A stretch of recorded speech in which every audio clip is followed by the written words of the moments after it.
Hey, it's Tristan Williams here, and I'm so excited to bring to you today special training on the 7 steps to living your purpose, or what I like to call the purpose-inspired life. No matter where you are on your purpose journey, whether you've got this thing figured out or you're starting on step 1, you don't even know what your purpose is, or you have no clue how to identify it, this training is going to be for you. There are going to be nuggets and tidbits for everyone, no matter where you are on your journey, and I'm so excited to bring it to you today. I'm going to break it up into 2 different parts. So today we're only going to go through steps 1 through 3. So the first step that we're going to get into, which I think is so fundamental and important if you're really going to master living the purpose-inspired life, is to believe that there is a purpose to be lived. Now, some people, they've got it figured out. They've been living their purpose for years or, even decades by now. And they know exactly what their purpose is and what it looks like, how it integrates into every part of their life. They're masters at it by now. And for other of us, we are just starting. We don't know what our purpose is. And furthermore, we don't know how to identify it. So when we think about our lives and how complicated as people we are and how many choices and decisions we could make trying to figure out what purpose is, it can be a little discouraging when you've lived X amount of years and you haven't had a chance to pinpoint exactly what your purpose is. That's okay. That's all right if you haven't found it yet. But the first step in finding it and living it out is believing that it exists. Human beings are the most complicated creatures on planet Earth. We are not a knife that was created to cut and spread things. There's only a few things that a knife could be purposed to do. But there are millions of things that we can do, millions of things that we can care about, and things that we can be passionate about. So we think about, what am I here for? What am I supposed to do? The choices can seem limitless. And out of all those choices and decisions, it can be discouraging trying to pinpoint one or a few things that you feel like your purpose is. But don't fret, don't fear, don't get discouraged, because you have to believe that there is a purpose for you to be lived here on this earth. I think 75% of the journey of doing this thing well is believing that there is purpose to be lived. Sometimes, I'm rushing out of the house and, I can't find my wallet or my keys. I know they're in the house. I know for a fact they're in the house. But at that moment, I can't locate something that I believe exists. In that moment, I have to calm myself down and say, Tristan, you drove home. You know this. So your keys have to be here somewhere. In that moment, I just have to take my time and locate the thing that I know exists. And if you haven't found your purpose yet, you have to do the same thing. Just take your time, slow down, and believe that your purpose exists, and just take the time necessary to find it, to locate it, and then you're going to be able to grow in it. Now, there are 3 thoughts that, living this purpose-inspired life brings to us as far as where does purpose come from. And the first thought is that it's divine. Where does purpose come from? It comes from outside of me. It comes from God. When I was born, there was something meant for me specifically to do, and I just have to keep on living, and God is going to speak to me, or, I'm going to get struck by, this thought, and it's going to tell me what my life is supposed to be about. This is one way to think about how you receive your purpose, that your connection with God will tell you what your life is supposed to be about. And for others, they more so believe that purpose comes from within. It comes from self.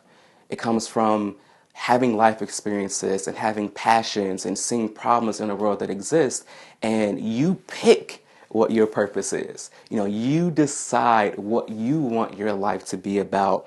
You say, hey, this exists in the world, and I'm going to dedicate my life to making sure that this problem never exists in this magnitude, or I want to make sure that I inspire people in this way. You are the master of your destiny, if you will. And for some people, they believe it's more of a hybrid model. And for those people that I've trained and I've worked with that have the tightest grip on what their purpose is. I think they more so fall into this third category. It's a mixture, it's a hybrid of feeling like they've had a connection with God and they feel like they understand themselves enough to know what they're passionate about and what they want their life to be about, and they bridge the two in the middle. They say, what is God doing? What is he up to in the world? What are the problems that God is concerned about? And out of those things, where can I get in where I fit in? And they create this hybrid model. And like I said, for those people that I know that have been focused on living a purpose-inspired life, they feel like it's a mixture of the two. And for those people, it's worked out extremely well. Not to say that it has to be a hybrid model or one of the two, just giving us some ways to think about, how it is that we can believe in our purpose, and knowing where purpose comes from is a great start in believing that it exists. So the second step in living our purpose-inspired life is making what I like to call a decision. Just simply making a decision that you are going to do it. Purpose is difficult, and we all have a choice to live it or not to live it. And when you make a decision to live your purpose-inspired life, in essence, you are saying yes to some things and you are saying no to other things. And you have to be patient enough to allow your purpose to grow and be comfortable with the things that you are saying no to, because you are going to say no to some good things, but you're going to say yes to even better things. How does this work? And when you say yes to living a purpose-inspired life, it means going in a certain direction that may not be as fun in the moment, may not be fulfilling right now, may not bring as much gratification in the present moment, but you are building steps for you to be enjoyed in your future and for decades and decades to come. Now, the decision to live your purpose-inspired life is going to affect two things. It's going to affect how you view yourself, and it's also going to affect how others view you.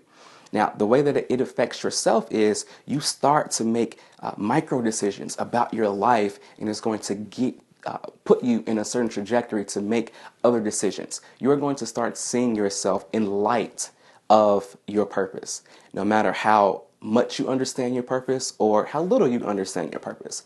Making a decision to living this purpose-inspired life says, to the degree that I understand my purpose at this very moment, I will honor it above all other decisions. Now, we all have the things that we like to chase, whether it be financial security, whether it be being liked by others in relationships, whether it be status, or whatever the thing is outside of us that we crave. Sometimes purpose in that thing won't be able to coincide. Not to say that later in life or at some point in life we can't also enjoy whatever those things are, but the two might be at odds at a particular moment.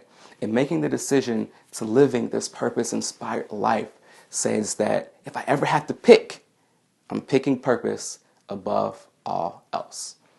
Living a purpose-inspired life will require sacrifice at times, but that's all right.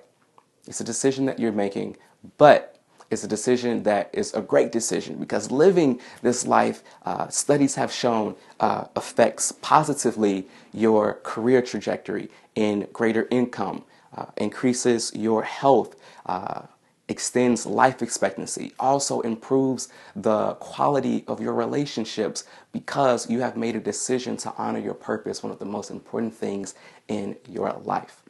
Step 2, just make a decision. Am I going to do it? Am I not going to do it? And when you decide to do it to the fullest. Because some people, they say, I'm interested. Some people say, I might do that. Some people say, I should do that. But making this decision says that I must do this. I must live my life to this degree. And if you can make it to step number 2, you're going to be well on your way to step number 3, which is integrating your purpose into every area of your life. Now, what does this look like? What do you mean integrate this into every area of my life? I mean integrate it because your purpose isn't what you think about life or the world. Your purpose isn't even a set of emotions of how you respond when certain things happen. Your purpose isn't even what you do for a living. Your purpose is the reason why you exist. What are you here to do? And why do you do those things? Why do you engage life in the decisions that you make in every aspect of your life the way that you do? It's because you have this one particular purpose that drives all of your decisions, and it can and should be integrated into every area. And we live in a society where people love to compartmentalize things. They say, work is great, but home life sucks. So I'm going to put home life into the small little box and throw it off into the corner and engage in it as less as I have to.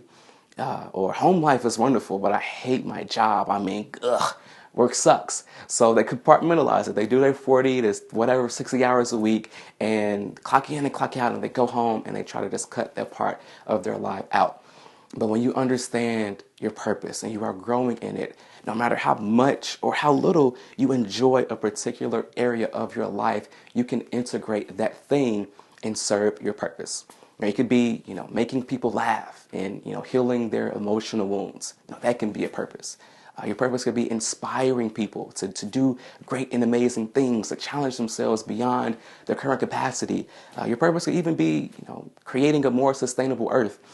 You can do all of those things at home, at work, in your recreation, in your personal time. Your purpose shouldn't be something that can be compartmentalized into one area of your life. So there are three ways or three areas that it's pretty easy for us to think about how we can integrate purpose into these different areas.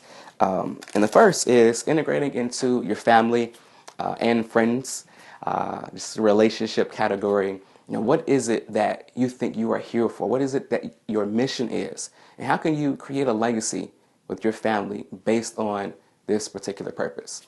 How can you socialize this idea and this mission of yours with your closest friends and family, letting them know what it is and doing it for and to them, if it's serving or if it's inspiring, making sure that the people closest to you get a chance to enjoy the best of who you are and why you're put on this earth.